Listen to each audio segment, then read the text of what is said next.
This is Defiance Daily Dispatches for the Defiant. I am your host, Miles Taylor. We have a lot to talk about today. Before we talk about any of it, I am again going to be joined today by my guest co-host, Maritsa Georgiou from the Grounded podcast on Substack. And today, all these things we're going to talk about, we're going to try to put them to former Senator Jon Tester. I don't know if he's going to be on a tractor or not on a tractor, but I am told that that's possible. So if anything, stay with us to find out, is Jon Tester actually able to drive a tractor? We're going to talk about that today. We might also talk about the important things, like the fact that it was just revealed that Donald Trump has been telling his staff he's going to pardon them. That's right, mass pardons for the people within 100 feet of Donald Trump.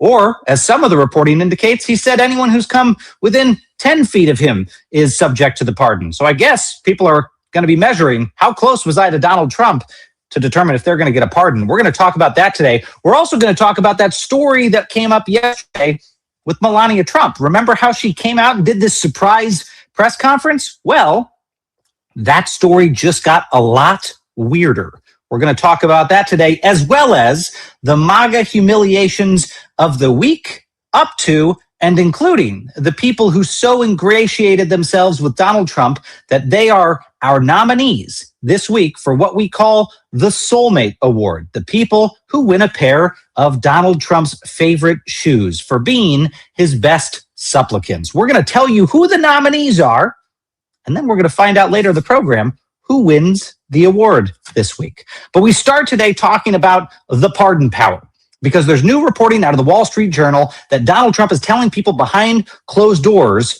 something special about what he'll do before he leaves office. According to the Journal's Josh Dawsey, Trump has repeatedly told aides and senior officials that he plans to issue sweeping pardons across his administration. In one meeting, Donald Trump put it this way, quote, "I will pardon everyone who has come within 200 feet of the Oval." A line that, according to people in the room, got laughs, but is something he's continued to repeat since then.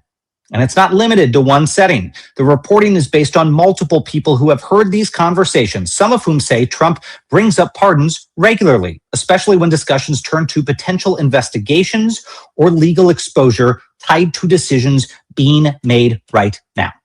In another conversation with advisors, he even floated the idea of holding a press conference before leaving office to announce a wave of mass pardons. Now, remember, Donald Trump has already issued around 1,600 pardons this term, many going to allies, donors, or people with direct connections to him, often after personal interactions or requests. Former Justice Department officials warned that repeatedly raising the idea of pardons like this can have a very real impact, shaping how people operate inside the administration, especially if they believe protection is already being promised for illegal conduct.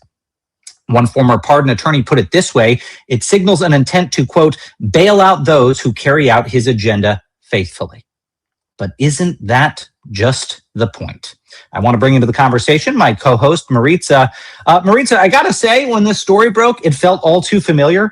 I'm pretty sure I was the first person to go out there and disclose that the president had offered him a pardon to do something illegal. It seems to be a trend that has continued since that time. That was March of 2019 that I stood in the sand at the southern border and the president said, look, if you go to jail for doing this thing I want you to do, I'll pardon you, which to me seemed like a completely corrupt, if not criminal thing to do, is to offer to use the pardon power in exchange for illegal conduct. I, of course, didn't do what the president wanted, but this seems to be his MO now. Yeah, I mean, paging Liz Oyer, I would love to hear what she's saying about this story. Good news, though, I didn't see any statute of limitations on when you had to be within 200 feet of the Oval. So, Miles, maybe it means you're going to get a pardon. Yeah. That's kind of what I was thinking. Like, this That's is good right. Miles Taylor. That's right. Maybe I'll get some upside out of this. You know, I just, like, what does this tell us, right, about the confidence that this administration has about the legality of what they're doing? I mean, like already we have several hundreds of legal challenges going against all of the above. You name a department, you name an agency, you name an action, And it seems like we're seeing legal challenges on those. And so what does this say to you about that? And not to mention just the willingness to sell off and give pardons to the highest bidder, as we've seen done, and actually take away the diminishing legal power to help people who actually deserve pardons or who've applied for clemency. So I think this is just, I mean, there's no big surprise here, but it's just another day in Trump 2.0. Well, I'm going to tell you, for people who can remember the end of the Clinton administration, one of the biggest controversies was, outside of Monica Lewinsky, pardons that he granted at the end, including to donors or people that had supported the Clintons. One was a financier named Mark Rich. That remained a controversy long after Bill Clinton left office. So Donald Trump may think he's got unfettered ability to make presidential pardons, but I'll tell you what he is not allowed to do. He's not allowed to give out pardons in exchange for personal benefit. That's just illegal. That would be corruption. That would be a high crime and misdemeanor. And even if he does all of this before he leaves office and feels like he's wrapped in the cloak of presidential immunity, I can promise you, Maritsa, that the political opposition in this country is going to investigate Donald Trump when they are no longer the opposition, because so many of these pardons smack of corruption. That's not why the pardon power exists. It doesn't exist to be a pocket way for the president to make profit. That is illegal. You can't go sell a pardon for $1 million. Not saying Donald Trump did that, but I am saying there's a lot of indicators that there were quid pro quos here. I mean, there are lobbying firms in Washington, D.C. that are making their living now on bringing cases to the president's attention for a pardon. Donald Trump is the most transactional man to have ever held that job. You're telling me he's issued 1,600 pardons out of the good of his heart? My God, this man wears his heartlessness on his sleeve. There is a lot to look into there, and people are going to look into it. Let's not forget, too, how many of the people he pardoned from January 6th have gone on to commit other crimes. And I do think that there's a complete misunderstanding on how our pardon system works. I mean, I didn't understand a lot of it until I chatted with Liz Oyer the first time. It does not, if you get a presidential pardon, guess what, folks? If you commit a crime in your state, it doesn't apply to state charges. So I think that this is, I think you're right. It just smacks of corruption. And again, like, nothing new here. We've already seen the headlines about this, about people paying to play. Well, there's more corruption and weirdness to talk about, because there's a story that we touched on yesterday that we want to return to. And before we do, let me just urge folks, if you are joining us today and you are not a subscriber to or follower of Grounded on Substack, please do. Maritsa, John Tester, they're the greatest team. Sign up, follow them, watch their show. They are incredible. It's great to do a program with them. And if you're joining us and you're not yet a member of Defiance.org, or you're not signed up to get our newsletter at Defiance.org, join us. You can pay to become a member and donate every single month to the real actions we take to protect democracy. 100% of member fees go to protecting democracy, or you can sign up for free to the newsletter and get alerts about things that you can do to protect our country from Donald Trump's abuses of power.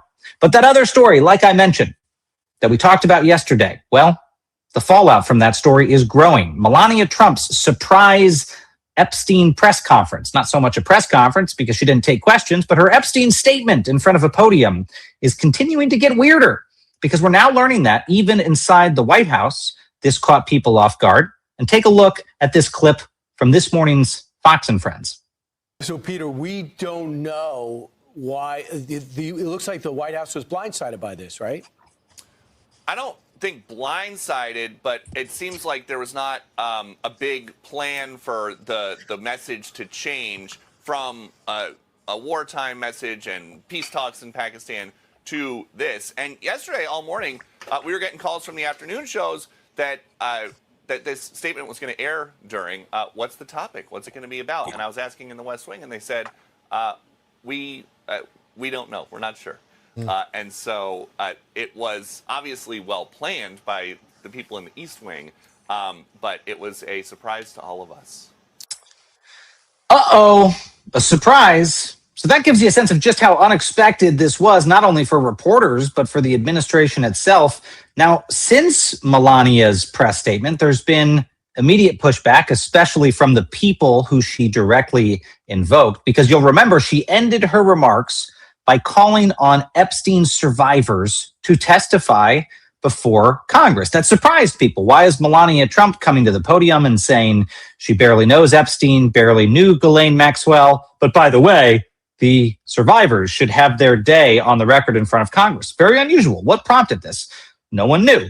But survivors are now rejecting that outright. In a statement from more than a dozen of those Epstein survivors and family members, they said they've already come forward. They've already testified and already taken enormous personal risks to do so. They argue that asking them to do it again shifts the burden back onto them instead of the people in power who still have not released the full record. People, by the way, who work for Melania Trump's husband, Donald Trump, in the executive branch, the people responsible for investigating those crimes who stopped investigating them.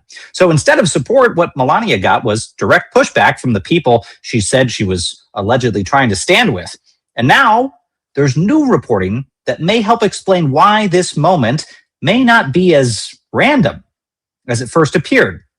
If you'll remember, a few weeks back, we touched on a story of a Trump ally who used his power and influence inside the Trump administration to get the mother of his child deported in order to gain full custody of his son. That man's name was Paolo Zempali, and the woman he had deported was Amanda Ungaro.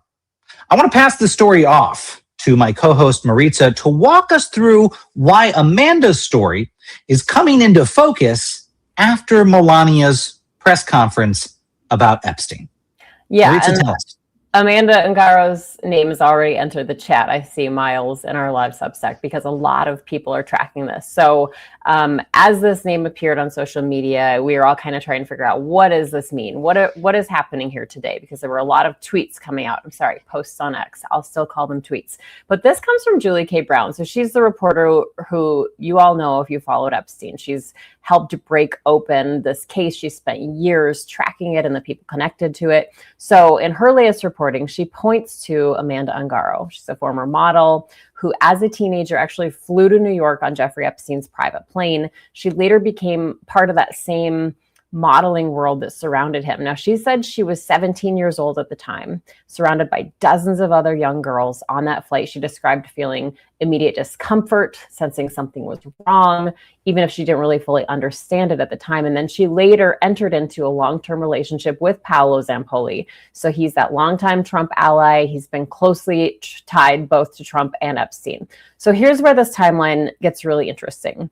According to Brown's reporting, and we verified this on Twitter, on X, just one day before Melania's surprise statement that caught the entire White House press corps off guard, Ungaro began posting publicly on Twitter, and she started threatening to expose what she described as a corrupt system and signaling she was willing to come forward. So she made these following posts. Here's the one on your screen. This is tagging Pam Bondi. Are you already aware of the situation? Do you fully understand the extent of the information I possess regarding you and the individuals associated with you? I strongly advise you to consider the seriousness of these matters. Any actions taken against me or attempts to escalate the situation could have significant legal consequences. I expect this to be handled with the appropriate level of responsibility and professionalism moving forward. So that was addressed, tagged Pam Bondi, the now former Attorney General. Then she went to Melania's archive account, the Flotus 45 account, and she started responding to old posts on that. Here's one here that says, I will take legal action against you and your pedophile husband. I've known you for 20 years. You knew I was detained in ICE. You were present in my life. Every year on my son's birthday, even sending Secret Service and being the first to congratulate him back in 2016.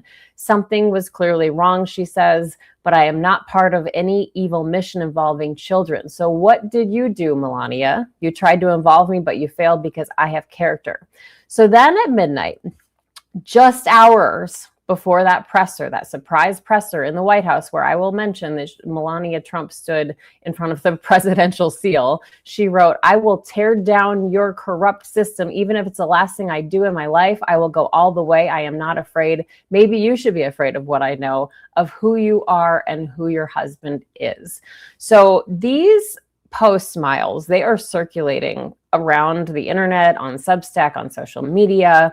To be clear, there's no confirmed link tying these posts to Melania's decision to speak, but the timing here, you just can't ignore the timing. It makes a lot more sense to say, well, why would Melania do this all of a sudden when they've been, successful in getting the attention off of Epstein, right? With what's happening in Iran. And all of a sudden, out of nowhere, she comes out and says all of this. And now today, Zampoli is stepping in and he's saying, okay, hey, guess what, guys? I'm going to testify under oath that he, not Jeffrey Epstein, was the one who introduced Donald Trump to Melania. So here he is. He called into a podcast earlier today. Hang on. No, he's trying to call me now. Okay, I'm live on the podcast. Hi, Paolo. How are you? I'm actually in the middle of recording our podcast. Let's do it. Come on. Tell me, first of all, what your reaction was when you saw the First Lady's statement. The First Lady stands out for the people. And of course, she has nothing to do with this, whatever criminal like this.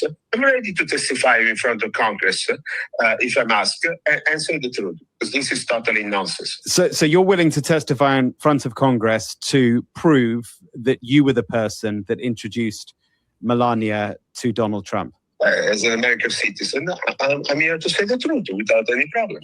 Fascinating. Paolo, thank you very much. Paolo Zampoli. We'll speak soon. Oh, he's gone. There you go.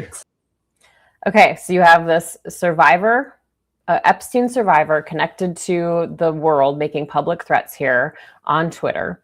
You have a key Trump ally moving forward, saying he was willing to testify before Congress about this. And then we have that surprise statement, that 6-minute statement from the First Lady that even the White House apparently wasn't ready or prepared for. One thing, too, that I think is important to mention here, Miles, I'm a devout reader of Heather Cox Richardson's daily letters, and she mentioned something that I thought was really interesting. And I did notice this. And hey, I don't knock anybody whose English is a second language to them, because they do better than I do. But I did notice the First Lady mixed up quite a few words, and Heather Cox Richardson made the point of, well, of course she didn't write it. She wouldn't put words in that she wouldn't naturally use in a sentence if she didn't know how to pronounce them correctly or use the right word in that context. So I thought that was really interesting. Certainly so much to watch here. There's not a lot that has been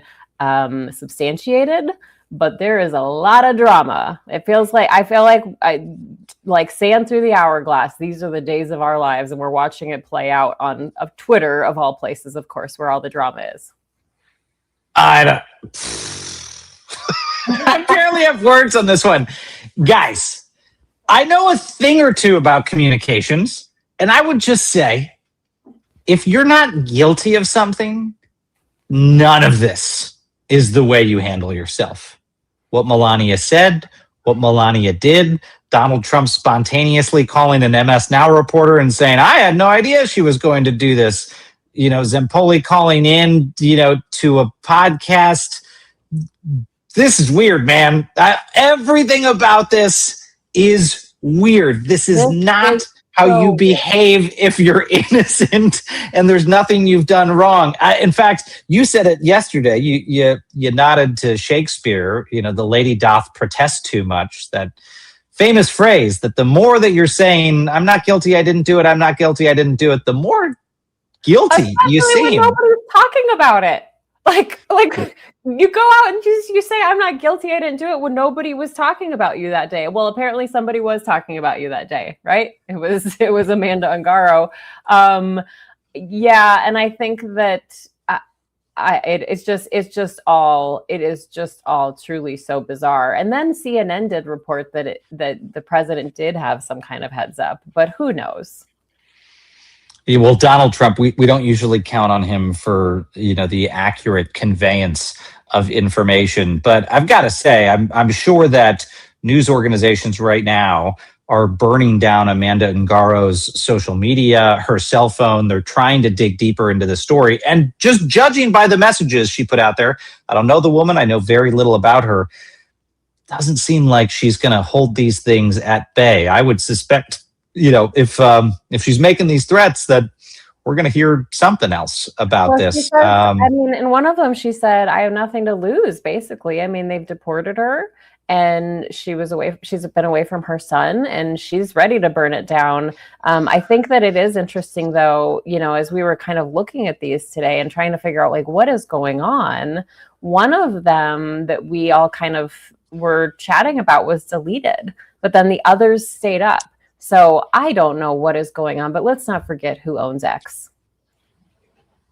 Let's not forget who owns X. Wow. Let's stay on this one. I think we should have our friend Julie K. Brown on because she, of course, surfaced this one in a big way today. We'll shoot Julie a note and would love to have her onto the program next week to talk about this and see where it goes. And look, if there's something corrupt happening here, well, you can bet somewhere in the White House, someone's trying to figure out how do we make Amanda's life better so that this bad information, whatever it is, doesn't come out. Let's see what happens. I also have another guest that I see in the green room that's joined us, Maritsa. Should we ask that guest everything he knows about Jeffrey Epstein? Oh, yeah. I bet he knows a ton. There he is.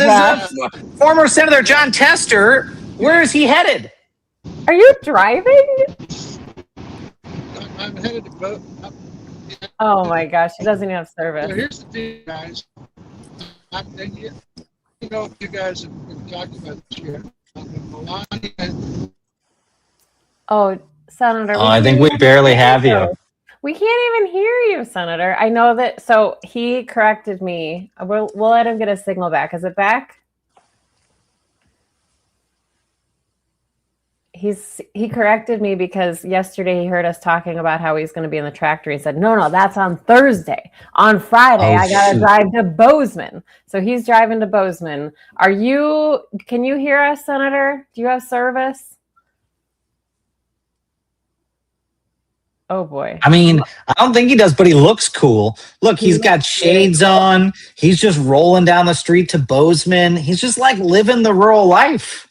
He's doing post-senatorial life just fine. He has proven to all of those coward-ass Republican members in the Senate that you don't have to lick Donald Trump's boots, which we'll talk about later. You don't have to lick those boots to have a life after Congress. You can actually stand up and tell the truth and go on to wear cool sunglasses. And he's like healthy now. I mean, he's not, he's still traveling a lot because of his other gigs, but he, I think his quality of life is much better. I think he will say that any day. And he'll tell you that farming's the best job he's ever had. So it's not the U.S. Senate, but I love that.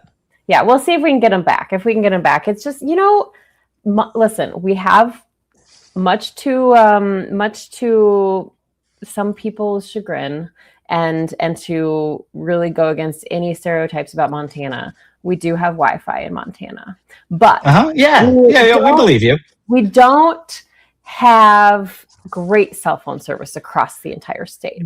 So sure, yeah, whatever it is, but great Wi-Fi. Just so folks know, when we were in the green room earlier, Maritsa looked like a 1994 video game, fully pixelated, and said something like, "Don't worry, I'm going to plug the hard line in, and we're going to pull a satellite up in front of the thing, and yeah." It's just the price you pay.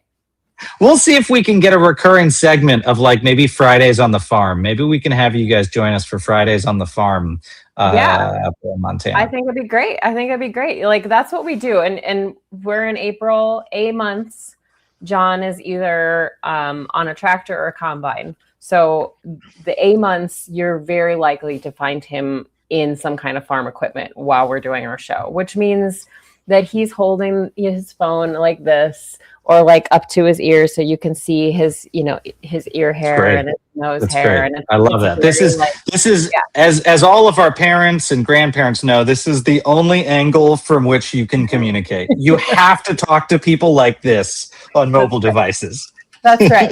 That's right. Yeah, that's right. Too good. Well, I also suspect we probably could fix 90% of the problems in Washington if we just sent members of Congress at least for a month every year out to the farm to work together. So maybe that's something we should work on. You know, we actually have a guy who's worked in government here for a long time, and he started this thing before each legislative session where he actually gets a bipartisan group of incoming lawmakers, and they literally make sausage together.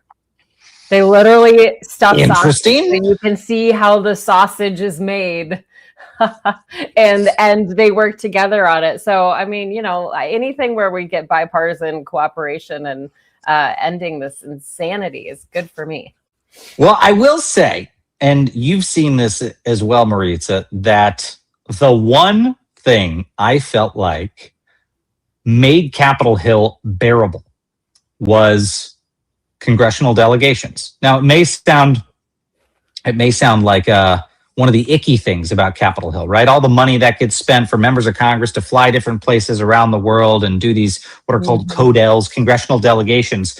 But those trips that members of Congress take together tended to be the source of most good legislation, because members of Congress really don't go out to dinner anymore with each other. They don't live in shared housing anymore like a lot of them used to. They just go their separate ways and they don't socialize. But when they're on these congressional delegations, you know, going to look at a military base in Italy or going to examine, you know, healthcare, you know, tariffs somewhere, they spend time together. And on those flights, they come up with ideas, they develop relationships. I'd even say probably 3/4 of the bills that we drafted in my time on Capitol Hill had some sort of nexus and genesis to a relationship or a bond that was built on a congressional delegation. We just need to get these people spending more time together, which makes sense when you humanize the other side of the aisle.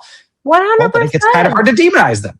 100%. And like one of my favorite things to do is if we're waiting on a vote or something, I love watching the Senate floor and seeing who crosses over and chats with each other. I mean, it happens.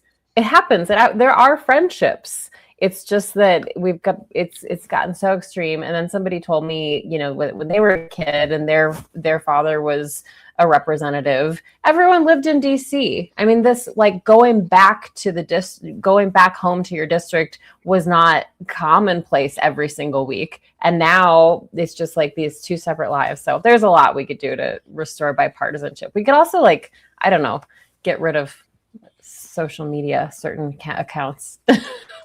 we could get rid of all of those things. But until we do, we're going to continue to point out the MAGA humiliations of the week. I'm sorry John couldn't join us for this. I'm sorry. He said he's got bad service. So that sounds so not like Montana. It doesn't. That seems so out of the ordinary. Well, there are a few, Maritsa, that we should highlight this week. A few different things that for Donald Trump's authoritarian loving MAGA movement didn't go exactly as planned. And that means we're going to kick off a new segment that I think we're going to do every Friday called the Top MAGA Fails of the Week. And I want to start with one that we didn't cover in our reporting this week, but which we could not move into next week without mentioning, and that is the White House's brand new news app.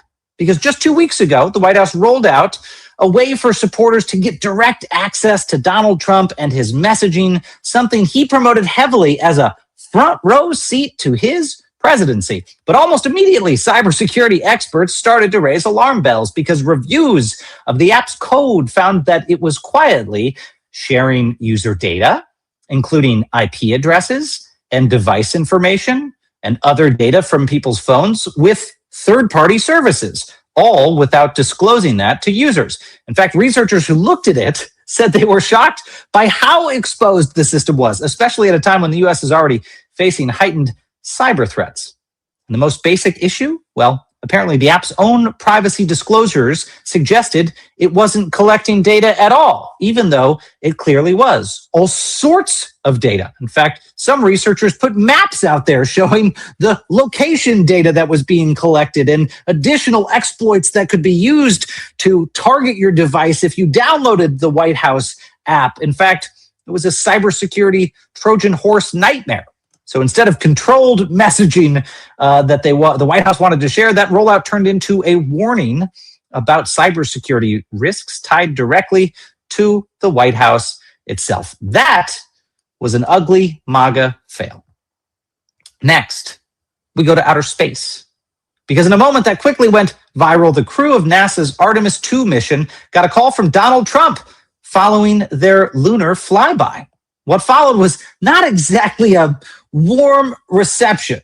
I want to bring Maritsa back in here with me to share in the discomfort. Welcome back, Maritsa. Are you ready for this one? I love discomfort. Let's do it. Okay, let's get uncomfortable. Proud to be a part of this program. Well, I have to say I spoke to a very special person, Wayne Gretzky, who I think you know, the great one. And I spoke to your prime minister and many other friends I have in Canada. They are so proud of you. And you have a lot of courage.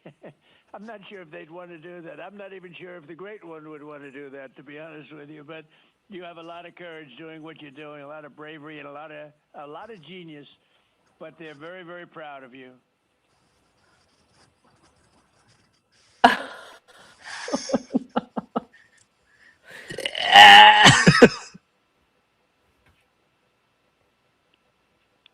Oh, it just goes on. It just goes on and on. Like, yep. We're just going to keep playing with a microphone.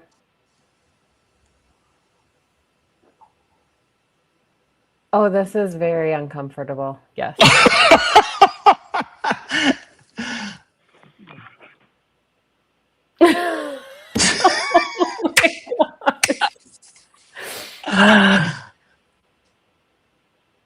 Oh, how long are they going to sit on them? This is awful. Oh my God, this is so good.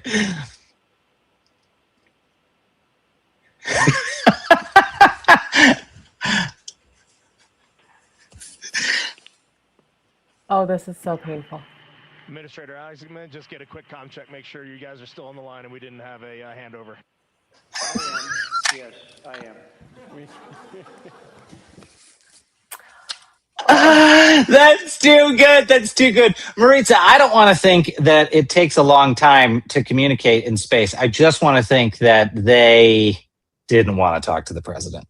Well, I mean, that's a plausible explanation. I don't know. It just like it makes me feel so much better about all the times I see somebody across the room and wave and they don't see me and I feel so stupid, right? Like this is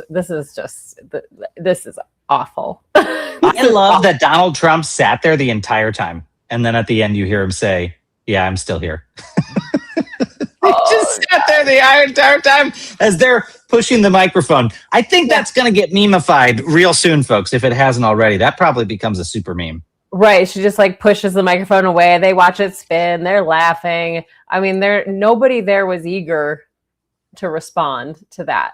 Could I go back to your first story, though? Please. I am shocked. That the people behind Truth Social, with all of the spam clickbait and the signal chat sending out war plans, that they created a news app that's not safe. I am shocked. You can't believe it. The administration that purged a third of the nation's domestic cybersecurity agency because Trump was mad at them. Unbelievable that they would end up with sort of cyber infiltration and gaps. I also, by the way, I read today that they're ordering the staff of CISA, even though they're not getting paid amidst this shutdown, to come back to work starting Monday. CISA is the Cyber and Infrastructure Security Agency at DHS that Donald Trump hates, which is interesting because Donald Trump, in his budget that he just dropped, Maritsa, proposes gutting CISA, basically saying it's not important, we don't need it anymore. But his administration just said it was a national emergency and they all need to return to work. So which is it? Do we need these cyber defenders or do we not need these cyber defenders? Well, I'm sure they can, what was his name? Big Balls? I'm sure they get called Big Balls and see we could bring him back. Yeah. What he thinks Yeah, we put him in charge of all of it. It sounds like Big Ball's colleague put all of our social security information on a thumb drive. So thanks for that. Super cyber professionals over there. Oof. Well, the third one today, Maritsa, is a store. I don't know if you heard about this one, a store dedicated entirely to Donald Trump merchandise in Crystal Lake, Illinois, that has been forced to shut down, with the owner blaming a sharp drop in sales tied directly to the war in Iran. If no other polling shows it, people will vote with their wallets and they will tell you how they feel. She said business fell off almost immediately after the strikes began, describing it in a Facebook post as, quote, dead as a doornail, with even longtime supporters hesitant to publicly show their support. With all the added attention, the owner has since vowed to reopen, but if someone wants to reopen a business they once called dead as a doornail, who are we to advise otherwise? Good luck to the owner of that store in Crystal Lake. This is interesting, Maritsa, because I also saw this last night on social media. I saw Tim Pool, who, podcaster that had been a Trump supporter, and the guy at the Daily Wire who made that video. He's got a beard. He made that documentary. Matt, what's his face? I forget his last name. I saw the two of them going back and forth on social media about how right-wing influencers are scared to even post anything supportive of the administration right now. That it's gotten so embarrassing that people who post GOP content have either reverted to basic platitudes about the war, or they've just started to post what I think Tim Pool called general content. In other words, like posting about culture issues or posting memes. They're literally scared to associate with the president now. That's how bad it's getting. I mean, I know that the mainstream media is starting to cover this, is starting to cover the Megyn Kellys and the Joe Rogans and the Marjorie Taylor Greens and how big this defection is. I don't think they realize how deep this goes. People are scared to wear the merch. They're scared to talk about them on social media. I think the New York Times did an analysis of comments on Truth Social, and I think they found 3/4 of the comments in Donald Trump's posts were either unsupportive or negative or neutral. It's there has been a complete vibe shift within the MAGA movement that's still underreported. Oh, I completely agree. I mean, I saw this even before we attacked Iran. I saw this when I went to Social Circle, Georgia in February, and I noticed coming in, I mean, this is Trump country, right? And that town voted for Trump, I think 73%. And there were all kinds of signs in yards that were for the representative there, Representative Collins. But I saw no MAGA signs or Donald Trump signs, which I thought was fascinating. So we are starting to see it slip. And I think people just don't know what to expect next from him. I mean, we're used, as Megyn Kelly said, we're used to the incendiary posts, but it's reached a whole new level. I mean, threatening to wipe out a whole civilization. And then I read earlier that Jamie Raskin is formally asking the White House doctor to do a cognitive exam because of the posts and because of that clip we played earlier this week of, Trump talking next to the Easter Bunny and to the kids about Joe Biden's auto pen. So I think everyone's kind of wondering, what's going on? Hey, though, I do need to see. I saw that Xander's here watching. Yeah. So our guest today on Weekend Update is MAGA loyalist and diehard Xander Schultz, who has spent a lot of his career really just lauding Donald Trump and supporting the MAGA movement. Xander, tell us what the view is like from there inside MAGA world. No, Mercedes, bring us all back on screen, please. Why is half of your face on the screen? I'm back from vacation. Nothing works. I also like this. Look at our descending heights right now. Miles Taylor, are you seeing other co-hosts? Wait, we're trying to just shorten ourselves to your height. What are you even doing? I feel so bad because I just ruined it. Like, we weren't supposed to come to you for a while, Xander, but I saw your name and everyone's freaking out in the chat. And I was like, whoa, we need to address the Xander's here. Hi. Like, I'm sorry. Mercedes, I'm sorry. I failed. It's all right. Fire me. I was going to try to announce today that Xander had quit the organization. Ugh. I heard the can you all hear me? Yeah. I heard the MAGA successor was up for grabs, that someone's gonna get the throne, and I thought about throwing myself into the ring. So I'm leaving now, try to grab the MAGA baton from JD and Tucker. I think Tucker's out now. We'll see how it goes. How's it been with other co-hosts? Let's make this awkward, Miles. How's it been? Well, do you like her more just because she's more articulate, has a better following? There's more than that. That can't be the end of the list, right? Yeah, I'm less interested in your answer. Maritsa, what do you think? How is it tag teaming with this guy? Is it fun? Is it hard to deal with? It's been really fun. And at the very beginning of the week, Xander, I mean, I'm home now in Montana, but I was on vacation and I said, yeah, I'll join. You know, I feel like I'm happy to join. And somebody said, how sad is it that Xander won't join, but Maritsa will? And I said, no, how sad is it that I will join on vacation because I have nothing better to do? I hope you were, I hope you had a great birthday. I hope you're rested. I hope you took a break from these insane headlines because everyone deserves that. Yeah, I can't tell though if it is more of a break dealing with a toddler all day versus just actually it might be more energy. A classic parent vacation. A parent vacation when you're like, ooh, can't wait to get back to work. Yeah. A sick toddler 3 days in a row was something, but it was good. It was great. Honestly, I went with my childhood best friend. We've been best buddies since we were 13 years old. So we both have families now, and it's a totally different life stage. You were with your childhood best friend. Maritsa, weren't you with your childhood best friend in Hawaii? I was. My childhood best friend lives in Hawaii, and we've been best friends since we were 4. And I was at her. Yeah. I barely know the guy in retrospect. Man. My childhood best friend stole my high school girlfriend, so I don't talk to him anymore. They're out. Yeah. I'm looking at you, Greg. Are they still together? Forgiveness. I think they're very, very happy. I think they're very, very happy. A wise sage told me forgiveness is really for yourself, Miles. So if you can let that go and let that wound heal internally. You know what my way of getting back at him, a wonderful guy, by the way, and saved me from a terrible relationship. My way of getting back at him, I think I told Xander this before, randomly, the name I use if I'm using another name to book a hotel room just so for security reasons is I'll use this guy's name. I'll use this guy who stole my high school girlfriend's name. I'll use that for booking. Yeah. Now creeps are gonna go look that up. I can't use that name anymore. So I'm just gonna have to use Xander Schultz. Close. You gotta go to a Disney character. Yeah. I think I'm gonna use Melania Trump.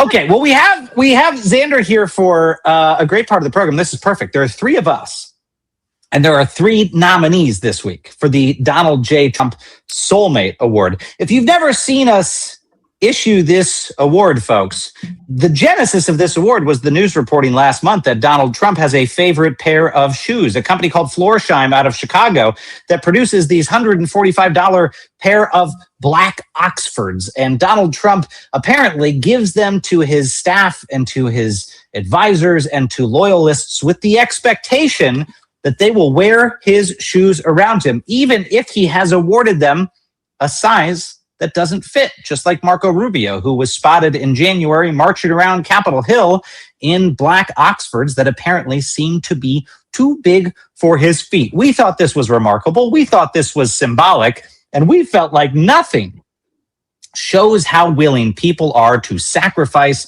their principles and their character for Donald Trump than the fact that they'll wear floppy shoes around town just to please him. And so we announced the Donald J. Trump Sole-mate Award. And in a week filled with war and economic strain and mounting pressure, our nominees for the award they went above and beyond to spin and deflect and carry the water for Donald Trump. So let's get into it. The first nominee we have this week, folks, is Representative Chris Smith. During a brief pro forma session, House Democrats attempted to pass a war powers resolution by unanimous consent. an effort to rein in Donald Trump as he drags us deeper into war with Iran, as he threatens genocide, as the White House says nuclear weapons are not off the table. This was an important moment.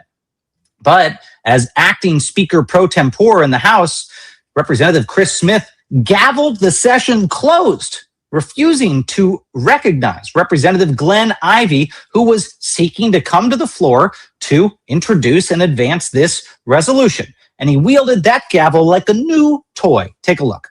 Pursuant to Clause 13 of Rule 1, the House stays adjourned until 2:30 p.m. on Monday, April 13th, 2026.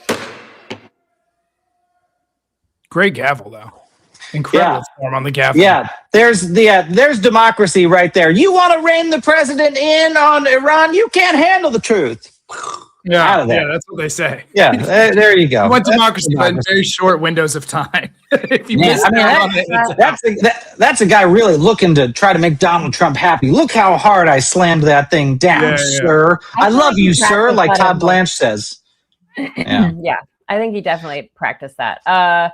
Okay, so next. Maritsa, who's next? As the MAGA world continues to fracture, as we've seen, as we've shown you this week, from Megyn Kelly to Tucker Carlson to Alex Jones, not everyone is ready to jump ship. Some are still holding on tight. They're willing to stab their former MAGA compatriots on their way out. So let's enter into the conversation. Laura Loomer. The president has had enough of Tucker shit. And yeah, I'm just going to admit it. I sent the president Tucker Carlson's clip so he can see the shit that he says about him. I do. And I want that motherfucker Tucker Carlson to know that I'm the one who knifed him from the front. I want him to know. I'm not talking about physical violence, physical knifing, but yeah, I'm the one that sent the president all your shit, Tucker, because he deserves to see the fact that you are lying about him and you are smearing him and you are saying the most vile things about our country and our president, and you are creating so much chaos. You're going to cause the Democrats to take the House and the Senate, and you are endangering our national security by whitewashing this barbaric death cult ideology known as Islam. That's a lot to take in. I've never heard Laura Loomer actually in a clip. That was intense. How long is her content? How is it, an hour of that energy? Like, that's a lot to take in. She's a lot. She goes live like that all the time. I've seen her, like, I follow her on Twitter. I've seen her like tweets. I've just never seen her in. That's a lot to take on. When was it ever a winning argument to say, I was the one that tattled on you? Like, has that ever made you like cooler? Hey, guess who tattled on you? I tattled on you to the president. She's got to keep her loyalty in check. She needs the president to know that she is his ride or die. She's his ride or die. I didn't know. Seems like she really wanted that pair of shoes. She I mean, she'll get a pair.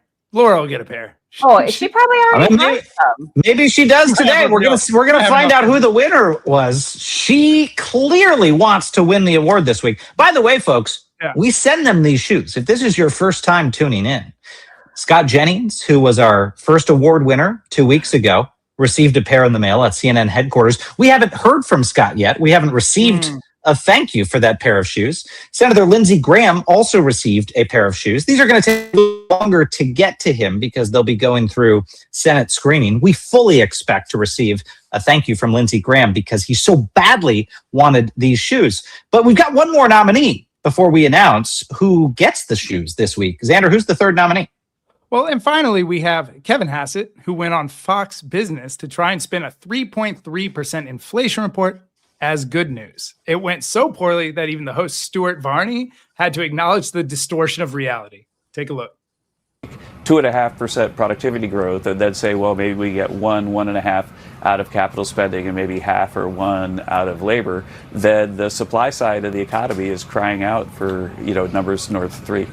A fine performance, if I may say. 3.3% inflation, and you smiled all the way through, as you usually do.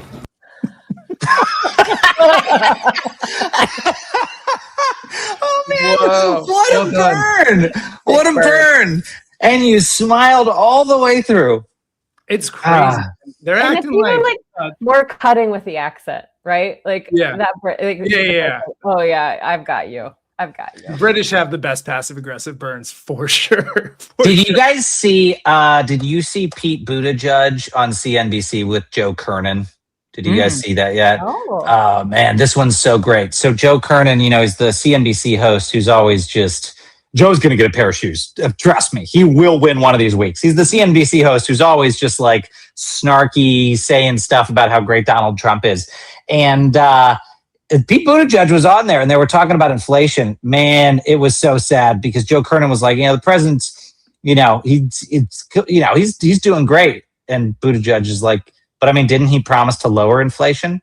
And then you watch as Joe Kernan just unravels. He goes, well, I mean, it's only 3.3%. He's like, yeah, but like that's a 4-year high. Isn't that higher than Trump said? Trump said he was going to lower it. Didn't he raise it? And he's like, I mean, but there's a war. And he's like, yeah, it's a war that he started. I mean, it just gets worse and worse and worse. And you see Joe Kernan trying to be like, but I mean, it's not. Sorry, guys. It was like his biggest promise. I'm going to lower prices. He's done everything possible to raise our damn prices. Pete Buttigieg is a master, though. He is masterful. So good. Yeah, I mean, it's the same as the argument that I kept hearing over and over, like about how DHS can't be in a shutdown because we're in war. Well, DHS was shut down when they started the war. That happened before. Yeah. He started a war without his defensive team. I've used this analogy a bunch. It would be like you show up at the Super Bowl and you're like, I mean, we didn't bring our defensive team. You can't flip the coin. We can't start the game. We don't have our team. You're like, but you showed up without defense. You did it. You showed up without defense. Unreal. All right, well, let's see who the winner is. I think we have a drum roll sound effect. Maybe we do, maybe we don't. Maybe we do, maybe we don't. Maybe. The winner is? Oh, that means I got to move a lot faster. The symbols are black. I was slow too. Envelope. Wow. The winner is Representative Chris Smith. Oh man, there he is. God, look at that little cutie bug there in that shoe, little tiny guy. There's a nursery rhyme about this. The man who lived in the shoe. Well, yeah, I mean, Honey, I Shrunk the Republicans is something that someone will probably make at some point here using AI because their consciences have gotten so small that they can fit inside of a Florsheim shoe. Representative Chris Smith, you are our winner this week of the Donald J. Trump Sole-mate Award. I would encourage anyone who's following right now, please let Representative Smith know on social media if you don't mind posting in his comments and just letting him know he won. Be boisterous. Don't be mean. Congratulate him. He won the Sole-mate Award. There will be a pair of shoes in the mail. I'm sure after it goes through Capitol screening. There we go. Well, you try to send Lindsey... Sorry, Miles, I'm interrupting you. Did you try to send Lindsey Graham's shoes to Chef Mickey's at the Contemporary Resort at Disney World? Oh, that would have been a good idea. We really should have sent them. Yeah. But I suspect he sleeps. I suspect he sleeps in the castle. I should have just sent him to the castle. Chris, if you're hearing this, you still have the opportunity to provide the first acceptance speech for the Sole-mate Award. That is right. You can beat the other two recipients to the punch if you're quick on it. I would encourage anyone who's following right now, please also let him know he's invited onto the show. See, we're not scared of debate here at Defiance Daily. Any winner of these shoes is welcome to come on and have a conversation. Lindsey Graham is welcome to come onto the show. Scott Jennings is especially welcome to come onto the show to have a conversation and tell us what it's like to walk around in daddy's shoes. So anyway, we'll see if anyone takes us up on the offer. Please let them know. Please congratulate Representative Chris Smith on winning the Defiance.org Sole-mate Award. Now let's take a few questions before we jump and let everyone go enjoy their weekends. Questions from Defiance.org members.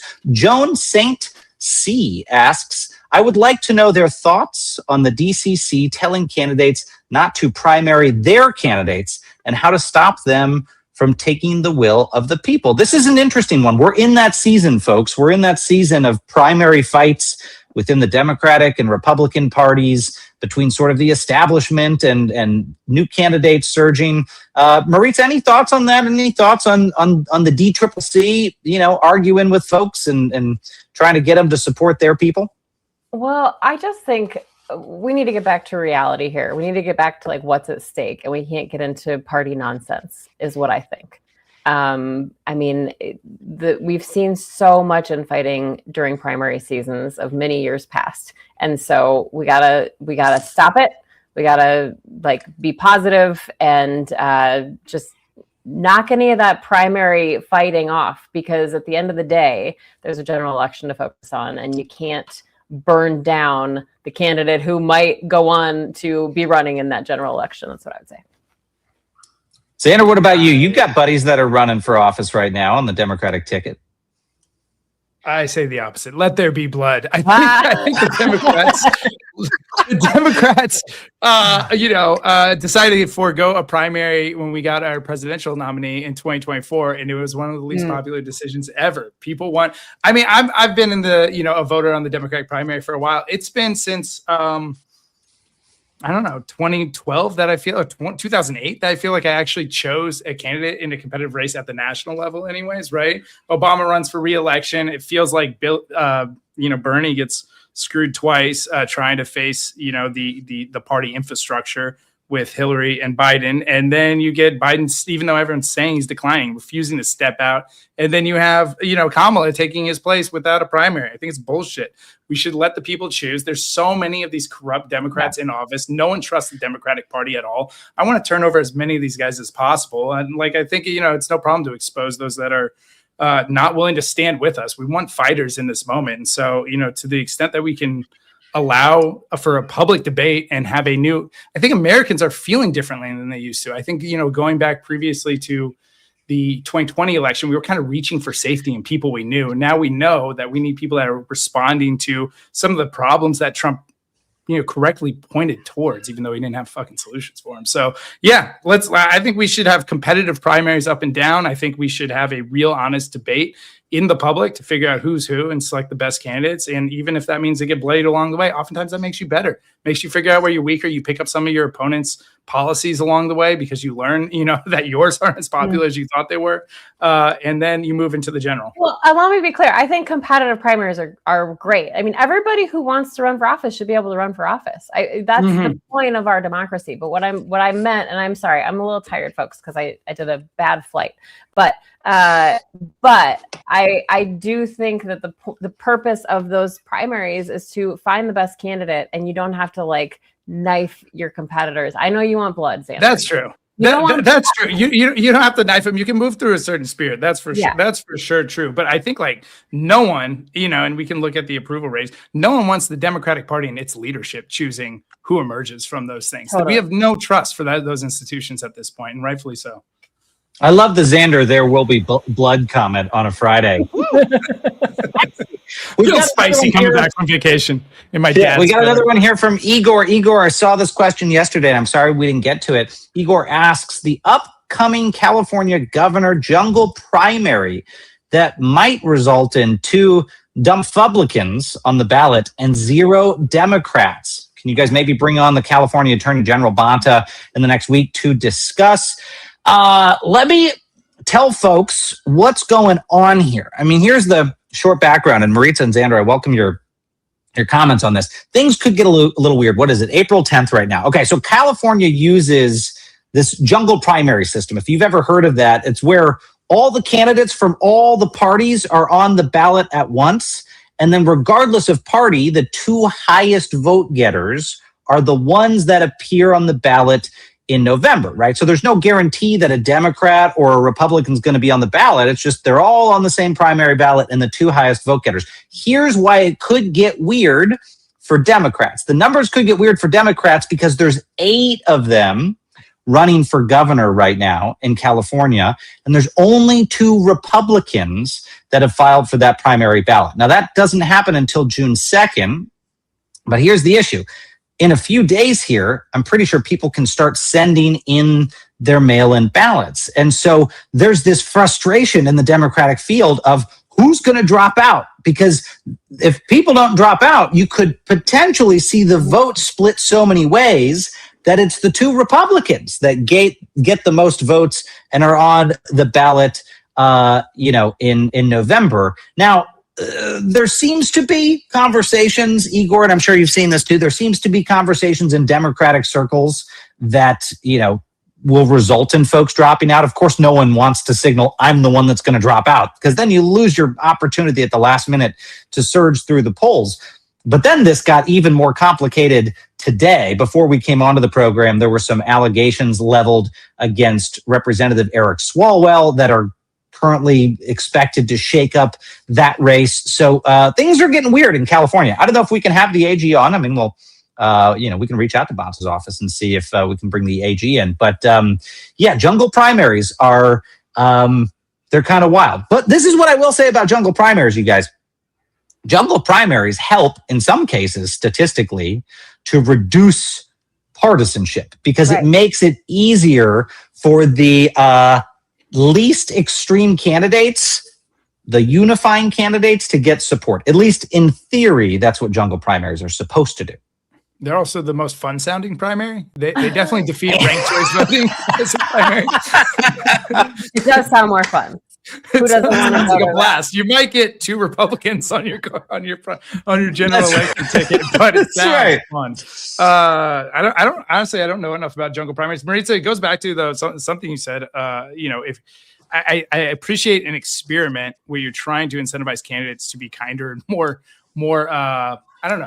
appropriate with one another. So versus the way most primaries are incentivized, which is like race to the edge of extremism, carve out a path for yourself that beats, the fields, divvying up the other 80%. So I understand the incentives behind that. Go ahead, Maritsa. Well, that is why we have the extreme candidates that we have. I totally amazing. I went to this amazing lecture by Danielle Allen, who's a Harvard professor, about, she's an expert on democracy. And she was explaining, this was Marjorie Taylor Greene of, years past, of the Marjorie Taylor Greene we're going to tell our grandkids about, when she was explaining that there was such a tiny percentage of voters in Georgia that actually voted for Marjorie Taylor Greene. But because the way the primary system was set up, she advanced to the general, and that's how we get those extreme candidates. But at this point, with what we're seeing and things at stake, I do think that there also needs to be some organization within the Democratic Party. And this is something that most Democrats you talk to will say they're terrible at. And they need to get organized, and they need to get in the room, and they need to say, like, what are we doing, folks? Because we can't botch this. Also, I'll say that how many times I've seen this I live in Montana, where we had a special election, and the night before the special election, our now governor, Greg Gianforte, assaulted a reporter, and people didn't know how to change their vote, and they'd already sent their ballots in, and you couldn't change your vote. And so even if people drop out now, it might not reach those voters. So they should have been doing this. They shouldn't be doing it now. They should have been doing this already, so that people are aware of what's going on. Well, look, if one thing is true, it's that Xander is right. Jungle primary sounds a lot cooler than ranked choice voting. So I stand by that. And we, I think all three of us know some of the, sort of the founders of the ranked choice voting movement. So one thing they didn't do very well was branding, and it's still confusing as hell whenever they explain it. Like, it's done wonders in Alaska to keep crazies from coming into Congress, but man, they have not sold it to people the way they should. Simpler, better communicators. That's what the pro-democracy side needs. Even the term pro-democracy sucks. Let's come up with a better term. Final question I'm going to throw out there to both of you, which is Jenny Bloom asks, thoughts on the Iranian Lego propaganda? I'm not usually inclined to say that autocratic, evil regimes are producing quality propaganda, but I don't know if you guys have seen these videos. If they're designed to goad Donald Trump, they have been designed perfectly. Xander, I've been taking over. I guess my official stance is I like them. I think they're. And can you say that? I don't think you can say that. You're an enemy. You're going to prison. I think they're really good. What I will say is the Democratic Party, pay attention. This is a really good example on how to counter message, how to have content that sticks, that's viral, etc. I don't share it because I haven't crossed that line yet. I don't feel totally comfortable sharing Iranian state media, but I do think it's a brilliant use of AI and other modern tech to message in ways that kind of course through society. Yeah, I mean, that's a tricky one. I will say, though, I'm a Lego mom. My son loves Lego, and he built me this little dog in a dumpster saying, "This is fine," last year. And I keep it on my desk. And so right away when you said the Lego, I was like, oh, I got to show them this. So I think anything with Lego, I'm inclined to be more in favor of. But propaganda bad. Propaganda bad. Lego good. My takeaway here is registered Democrat Xander Schultz making clear that the evil Iranian regime is producing better anti-Trump propaganda than Democratic leaders. Come on, Chuck Schumer and Hakeem Jeffries. Yeah, they should take that personal. This should be a wake-up call. Someone this week, I can't remember who, I mean, a lot of people probably did, but knocked Chuck Schumer super hard because after Trump's, annihilate civilization social media post, Chuck Schumer wrote something like, "This is very bad and should be condemned." It was like, this is orders of magnitude worse than that. Stop posting. Go actually do something. Chuck Schumer thinks Legos are a new trendy toy. That's how with the time Chuck Schumer is, dude. I don't think anything on him picking it up. We need to have that sound effect. We gotta load that thing up. I got the other one. Yeah. Oh, it's off. I got the other one. I thought it was a great joke. Too good. Well, listen, folks, that has been your episode of Defiance Daily. Again, make sure Representative Chris Smith knows in his social media posts that he is a winner. He's a winner of Donald Trump's shoes. And also, if you didn't get a chance this week, go back and check out our weekly mission brief on Wednesday. There's a great organization we supported this week called the Campaign Legal Center. CLC is taking the lawsuits to Donald Trump's election interference, and we got behind them this week. We are supporting them. We are involved in those efforts to sue the administration over these illegal efforts to try to seize our elections. We've got another announcement coming next Wednesday, so tune in for that weekly mission brief. But friends, we'll be back again before all of that. We'll be back again on Monday. And if you do one thing this weekend when you're on Substack, it's what you see at the bottom of the screen. Go follow our friends at Grounded. Maritsa, what do they have to look forward to next week on the Grounded podcast? I wasn't even ready for that. Thanks, guys. Okay, we are going live with Heather Cox Richardson Monday to talk all things campaign finance and money in politics since that Supreme Court Citizens United decision. So we will be live with Heather Cox Richardson Monday at 5 p.m. Eastern. And then I believe on Thursday, I don't have my calendar and my brain is mushy, but we have Senator Adam Schiff next week. So we have what a lineup. And I'm guessing Senator Tester will be in a tractor at some point. Good. Yeah, good. So definitely 5 p.m. Eastern on Monday during their program. Don't go to their program. Come to this program at 5 p.m. Eastern. It's war. It's war. Maritza, we want you to know we're the one who stabbed you from the front as a we set you up to fall. Guess what, everyone? We're boycotting Grounded Podcast Monday at 5 p.m. Eastern. Tell your friends, boycott. Whoa, you turned on me like Trump turned on Megyn Kelly. Wow. Gotcha. That Laura Loomer energy got it. Yeah. This was all a long play, Maritza, to screw you guys over. This is your resist and unsubscribe notice to everyone. Unfollow the Grounded Podcast as quickly as you Maritza, I appreciate you sabotaging your vacation so I could have mine. Honestly, thank you so much for she was pretty great. Real answer, Xander. She's better at the news. She's better at commentary, but she's not as bro-y as you are, which I find to be something that you're lacking, Maritza. You're not bro-y enough. Well, my kid and his friends say things like, "Hey, bro." So I'm working on it. Okay, I'm working on it. They call me bro. Apparently, we're if going to you bring say them onto the program. 6-7 consecutively and do something like this, that Nope. does something. It's not cool anymore. The kids say Oh, it's that's out. not It's cool out already. anymore. Okay, Yeah. it's fine. It happens so fast. Our producers on the screen going, no, don't even mention 6-7. We've lost the youth. We've Mercedes lost is the a youth. resident cool person, so we have to check in with her on these things. Mercedes is literally in touch with the zeitgeist in every single quintile of society. She can tell you what like folks in their 80s are loving right now. She can tell you what the kids are loving. I don't even know how she does it. You got to see her algorithm. I bet her TikTok is wild. I just asked my 10-year-old neighbor. She knows everything. She tells me, I mean, I am not cool anymore. I've learned I am not. I know it happened so fast. I think it happened over COVID for most of us. I feel Well- like I entered COVID as like a young, exciting professional and like exited just completely out of touch.